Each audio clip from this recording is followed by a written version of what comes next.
Yo, what is going on, homies? It's your boy StumpD back for another OPTC video, and in today's video, we're hopping into the Garp Challenge Worst Generation with some Yamato hybrid fun. So the first team, you've seen it before on the channel, it is the Cheese team with V2 Blackbeard. We are bringing a friend, Yamato, so that was the team, those are the supports. Let's dive in. Now, I did put out a poll yesterday, and most of you guys said that you actually wanted to see 13-star events, if I remember correctly, but I already had this video recorded, and I figured, like, hey, let's get this out for you guys, because the Garp challenges are going to reset soon.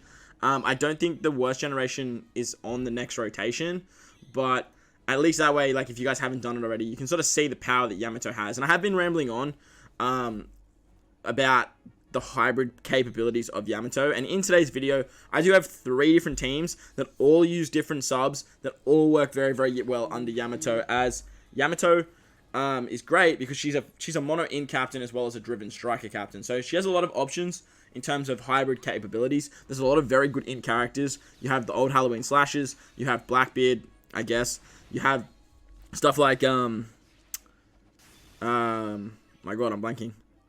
Bonnie. You also have verse Whitebeard, verse Big Mom. You have a lot of options when it comes to hybriding up Yamato with the in characters, but because she's a driven striker too, you have a lot of options as well with stuff like Yuita's Kid. You can also use stuff like Moria. You can also use stuff like Versa Kainu, and all of those characters work very, very well. So once we get to stage 3 of the worst generation, this is where things start to get a bit spicy. We get our right hand side turned into recovery orbs, our left hand side into bombs. If you eat the recovery, it hurts, bombs hurt, and you lose your sound effects as well. You guys know the drill. Now I have the Mr. 3 support here. It's not essential to have the Mr. 3 support. It just gives you a matching orb on stage 3, which is always nice. You want to switch into Helmeppo though, that way you can guarantee yourself another matching orb, and then you want to use the Blackbeard special here.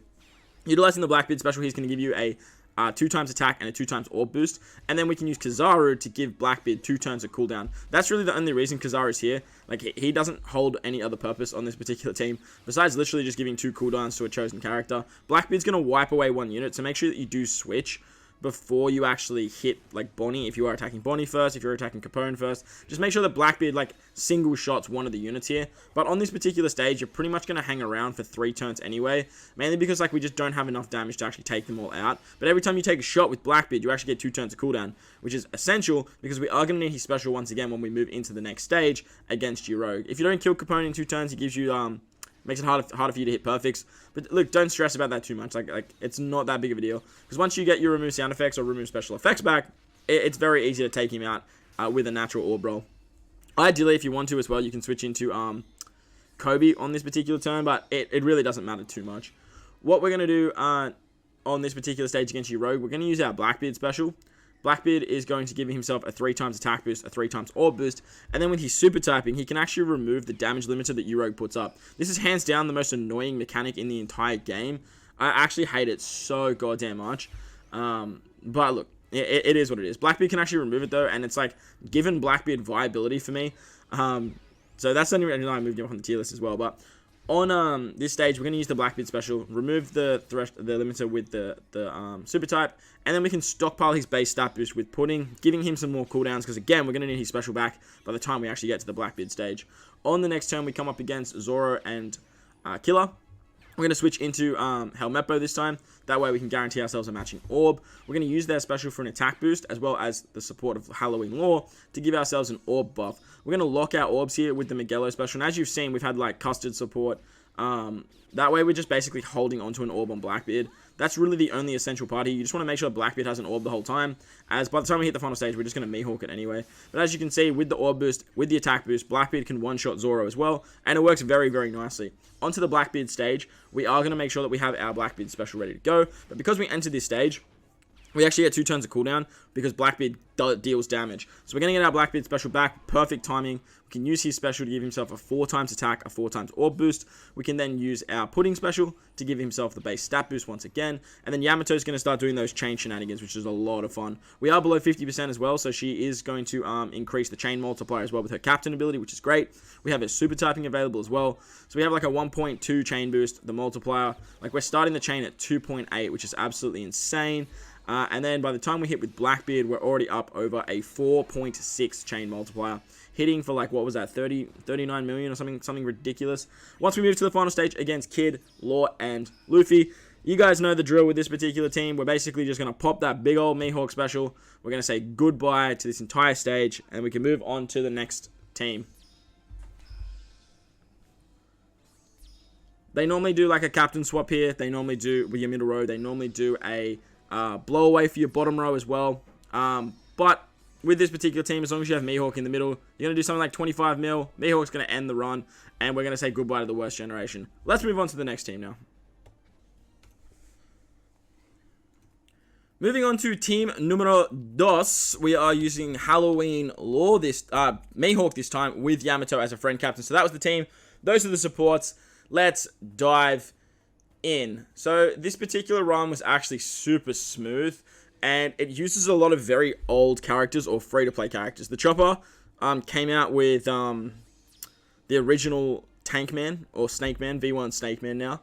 So that rare recruit is incredibly old. Most of you guys will probably have that Chopper. We have the free-to-play unit that is Fuji Akanu. They're an absolute weapon of a unit. If you guys haven't picked them up from the treasure map shop, make sure to pick them up. They're probably like one of the only like very good treasure map characters that see a lot of play. We have the fire tank, Mr. Capone Beach. He's really good for the Garp Challenge 11 star, because if you don't know, when you're in his Big Father effect, you can't get stuff like Captain Swapped, you can't get stuff like Blow Away, and it works really, really nicely. Finally, we have Law. He's probably the only, like, and obviously Mihawk as well. They're probably the only units that are, like, exclusive enough for this particular team. But at the same time, like, the Halloween Slashes came out over, like, a year ago now. Or they came out at the start of the year, so, like, just under a year ago now. So I think most people would have picked them up. They are available in the Yamato banner at the moment. I'm pretty sure they're available on part... Oh, they might be available on part 2 and 4, actually, now I'm really thinking about it. So, if you guys manage to pick them up, be quite happy, because they work really, really well when you are hybriding up something like Yamato and building in teams, because they just work phenomenally well. Just be mindful that Akainu doesn't actually get a buff because he is a strength unit under Mihawk, but he does get a buff under Yamato because they are striking units. So they are a great sub for Yamato, really, really good sub for Yamato. But once we hit stage 3, things start to get a little bit juicy. We can use the Akainu and Fuji special as well as their switch ability to give ourselves an orb boost. We're just basically going to get rid of all those nasty recovery orbs. We're going to get rid of all those nasty meat orbs and the bomb orbs, sorry. And with the support of Robin, we can actually give ourselves an attack boost, and we can actually do a lot of damage on this particular stage. We have the end of turn damage from Akainu Fuji as well, which is actually a little bit nice. Obviously, it's not going to do too much after we get the normal attacks only, but the lead up to there, it's actually quite nice to have. It's very, very nice to have. We're going to take out Beach himself on the second turn. We did get a very nice orb roll there, but as you can see, like, we have plenty of damage. Moving on to the Heroic stage now, we get the damage limiter. He puts up that annoying 50k, and then it's like 500k, and it's like 1 mil, 1.5 mil, 2 mil, and it's just very, very annoying to get around. Unfortunately, with this team, we don't have a way around it. So I'm just going to fast forward a little bit. I'm just going to like do a bit of a speed up, and once we hit the 2 mil, we'll go from there.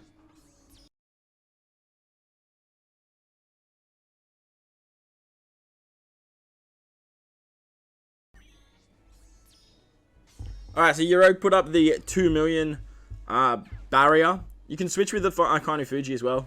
They work really, really well to give yourself an orb buff. And that way you just guarantee yourself the damage. As you can see, like, we have plenty of damage, but you guarantee yourself the damage, and you can actually take out Yorogue fairly easily. Moving on to the Zoro and Killer stage now. They put up 4 turns of Threshold, and you can't actually rotate orbs on this particular stage, so it's a little bit annoying. But thanks to Mihawk's super typing, we can actually get around that. Mihawk's super typing gives us a full board of matching orbs. As long as you have, like, I think it's like a Law, Zoro, characters like that.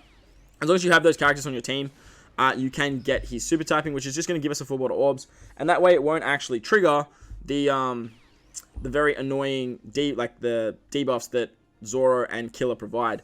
Because we can get a chain boost with Chopper, we can actually use the super typing for Yamato here. Yamato is actually going to lock the orbs for us and give us that chain multiplier buff. And then we can finally finish it off with the Fire Tank Pirates, giving Driven and Shooter characters an attack buff.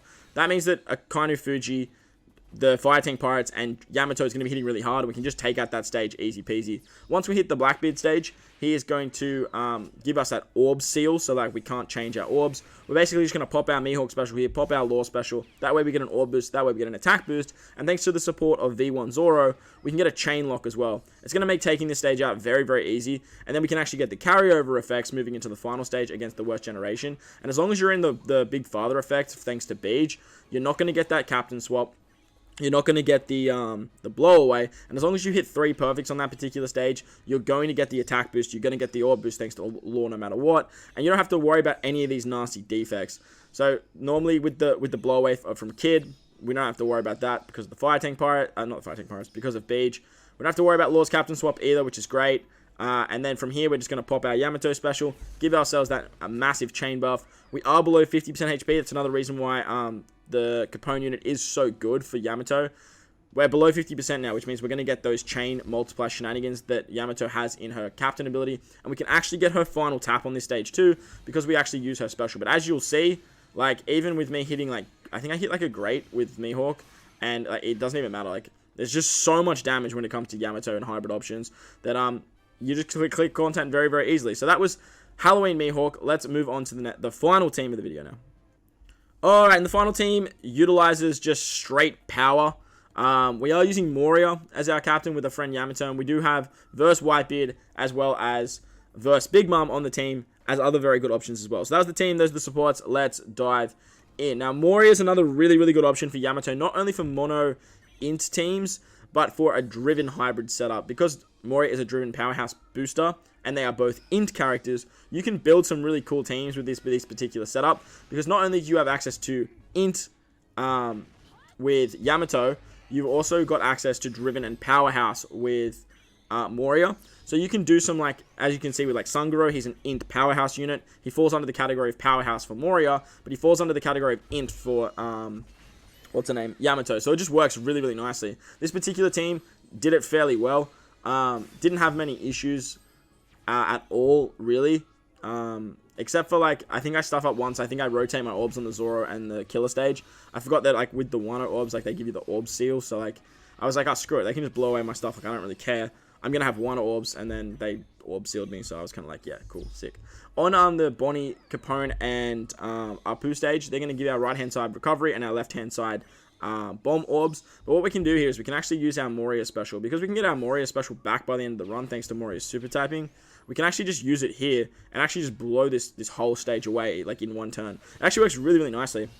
Moria is a very, very good legend. I do think he's very underrated. A lot of people don't talk about him too much, but I feel like everyone knows how good Moria actually is. So I think he's alright where he sits, Moria. But once we hit the damage limiter of your Rogue once again, just like the Mihawk team, we don't have a way around this like the Blackbeard team. Unfortunately, it only has that one way of getting around it. So I'm going to fast forward again, because, like, this is just so annoying.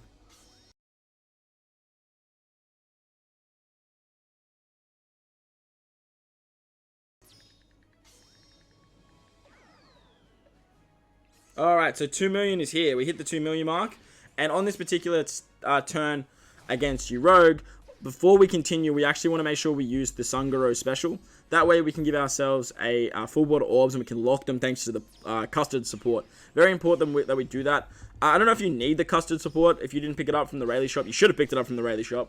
But I don't know if you need it because, like, Moria locks orbs with his super typing. Yamato locks orbs with her super typing. And then you have the Magello ship to lock orbs as well.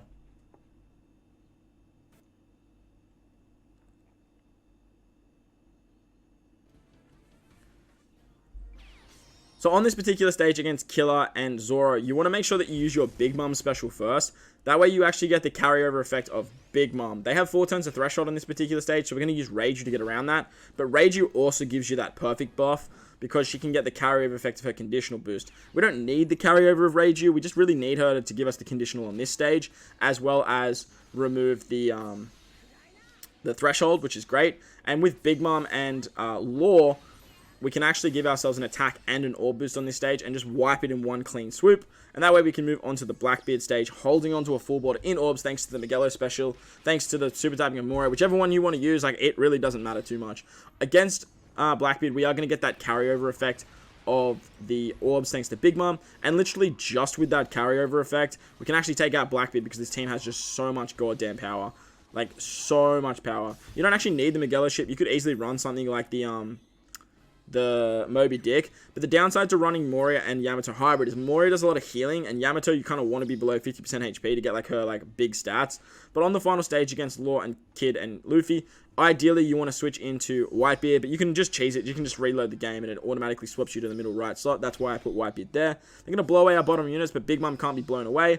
We get the carrier, we're going to get the attack boost thanks to Whitebeard. We're going to get an orb boost thanks to Moria. And then finally, we can get those chain shenanigans thanks to Yamato. Once again, we have the final tap of Yamato. But again, this team just has so much damn power that we actually just do not need it. It just works really, really well. We get our super typing as well, so we just can have all these chain shenanigans. And this stage is just going to absolutely melt. But that's going to wrap up the video, guys. I hope you enjoyed the hybrid options. As I mentioned, I will be getting out the hybrid options for the 13-star event. I will be working on that today. But I hope you guys enjoyed this video. And if you did, make sure to go down there and belt that like button for me if you're new to the channel. Hit the big red subscribe button too. But guys, wherever you are in this beautiful world, please remember to enjoy the rest of your day. As always, homies, I thank you all for watching, and I'll catch you guys in the next one. Let's